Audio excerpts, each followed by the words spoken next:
Good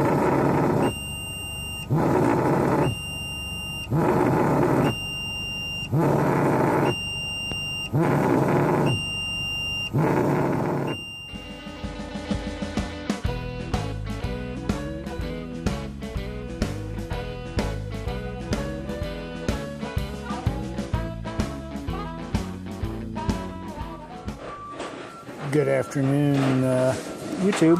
So what you saw there at the beginning was the pager going off at 6 a.m. letting me know that my paperwork was ready, the load was unloaded there at Temple, Texas. And so finished taking my break there, left there, I guess it was after 12 noon.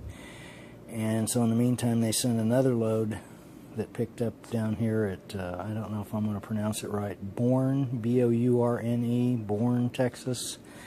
It's outside of San Antonio, along Interstate 10 West. And so they're loading it, it was a live load, they're loading it right now. And then that load is another one of these loads there's barely enough time on, or I have barely enough time to do it actually. It goes to Mechanicsburg, Pennsylvania. It delivers there noon, I think on the 22nd.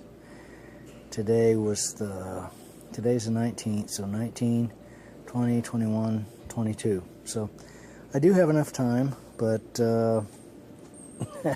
once I get there, I'm not going to have a whole lot of extra hours left over. It's now a number of hours later, so I got the load picked up there at Bourne, B-O-U-R-N-E, Texas, and so I've made it to Italy, Texas.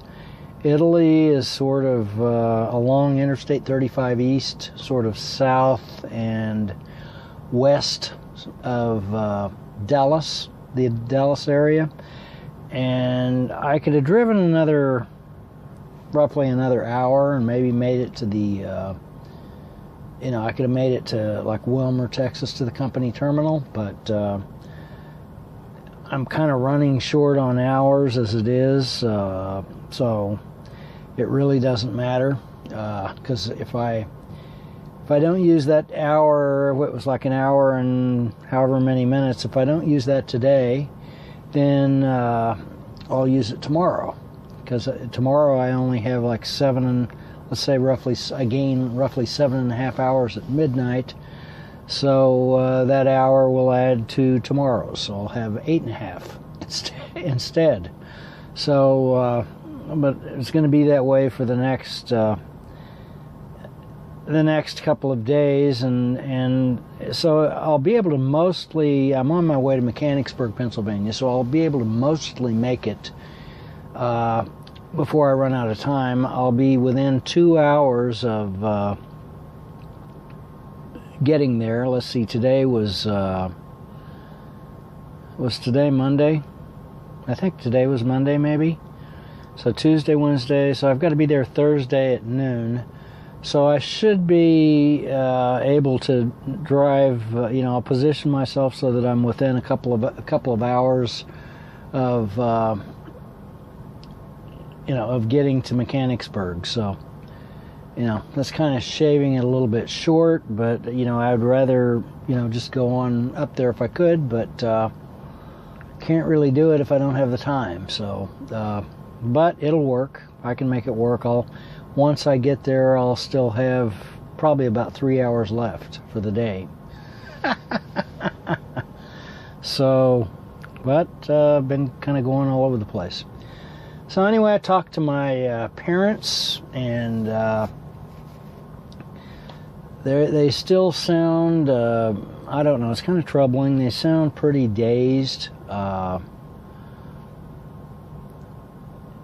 Both of them are having a little bit of trouble breathing, and so I need to do some research on trauma, massive trauma like this, and find out, because I think what's going on is that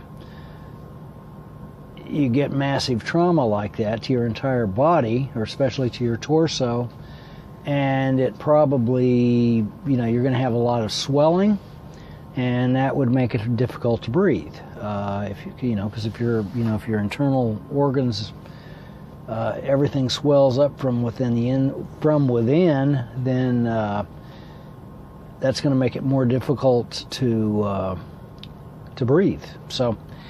And in any case, I told them they need to go to the, if they need to go to the emergency room, go to the emergency room, get themselves checked out.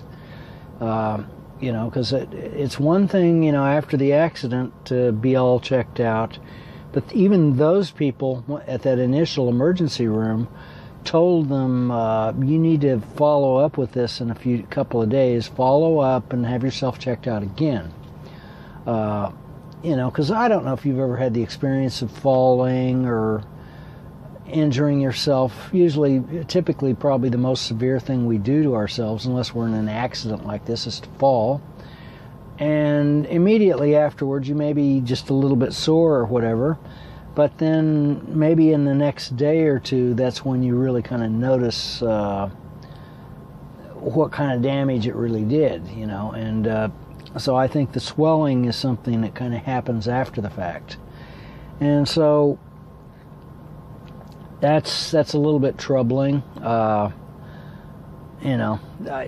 wish that it wouldn't, that the whole thing wouldn't have happened, but it did. And if it weren't for the seat belts, I'm pretty sure that it would be a completely different story. They're very fortunate that they had the seat belts on, but of course they always wear them, and but it's